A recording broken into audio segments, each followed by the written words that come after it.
If you're not yet retired or newly retired, there are some things I feel I need to warn you about. There are some things you need to watch out for. There are some things that will accumulate so quickly and in such abundance, you will be overwhelmed by all the clutter they produce. But fear not, dear viewer. I'm going to reveal for you today all that you need to know so that you can avoid the fate that has fallen upon me. When we were young and just starting off, it was normal to be in the accumulation phase of our lives. There were things that we needed, like housing and household furnishings. But as we get older, we need less stuff. We have by most accounts acquired all that we need.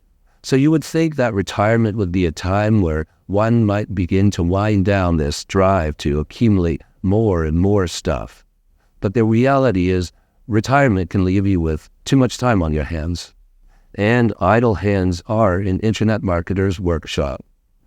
You may find yourself compelled to buy lots of stupid stuff. And that's what happened to me. Let's break it down by category. From magazines to internet articles, there becomes a long list of things that you'll want to review, things that you'll want to read later, and it starts to accumulate. You could find yourself with too many subscriptions. I, for instance, haven't seen the coffee table in months. It's buried under a mountain of paperbacks, gardening magazines, and crossword puzzles. I'm afraid if I move them, I'll find a family of mice has taken up residence. We've got travel guides for places we'll never visit. Honey, I don't think we need this travel guide to Inner Mongolia anymore. Do we? And don't get me started on my wife's obsession with murder mysteries. I'm telling you, she's amassed enough criminal knowledge to make me sleep with one eye open. The other day, I caught her eyeing the gardening shears with a suspiciously thoughtful look. I'm not saying she's planning anything, but if I go missing, if I suddenly stop uploading YouTube videos, check the rose bushes first.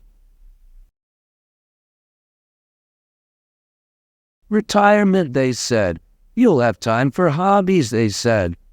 I say if you've got a spare bedroom, it will soon become a graveyard for abandoned hobbies, while the rest of your house is transformed into an obstacle course of half-finished projects and impulse purchases.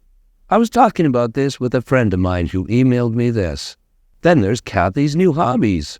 Knitting needles in every cup holder, balls of yarn rolling around like tumbleweeds. And don't get me started on the scrapbooking supplies. I found glitter in my coffee yesterday. Glitter!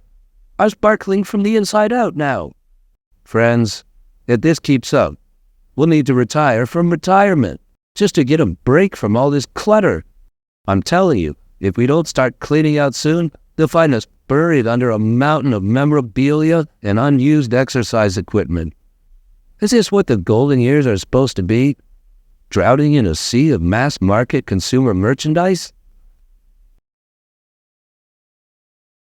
I've got tax returns and receipts dating back decades.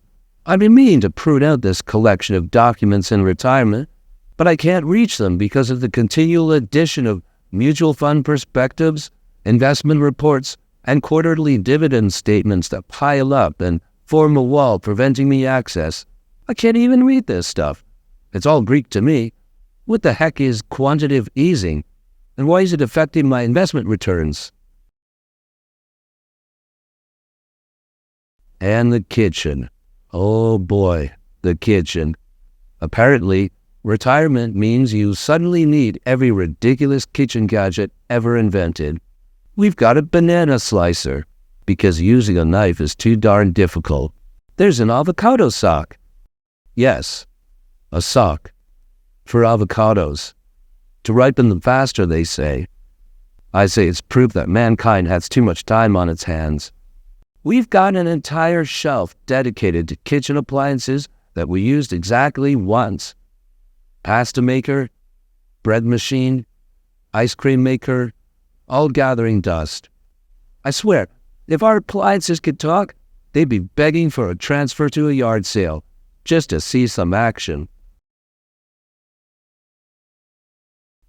If you've got a backyard shed or a spare space in your garage, be prepared to lose it.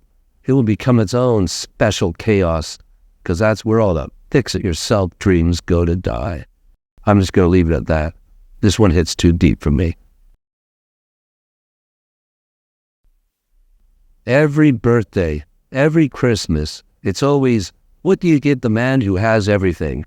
Apparently the answer is, more everything. While I appreciate this sentiment, the material gifts need to stop. What am I going to do with all this stuff?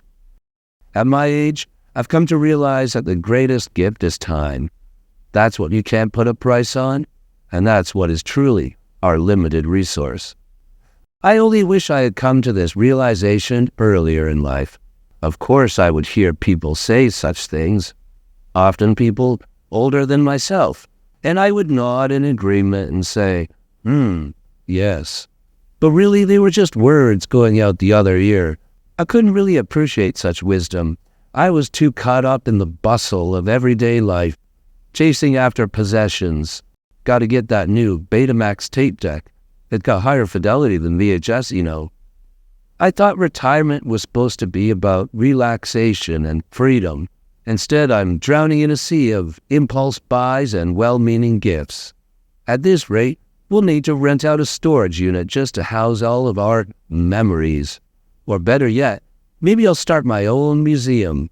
I'll call it the Post-Retirement Crisis Collection, a journey through regrettable purchases. Admission is free, but you have to take something when you leave. Here, you can have my avocado socks. I laundered them, I swear.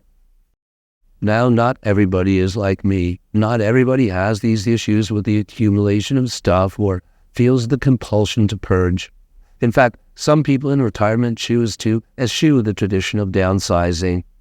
That's what this woman did when she decided to upsize her retirement residence.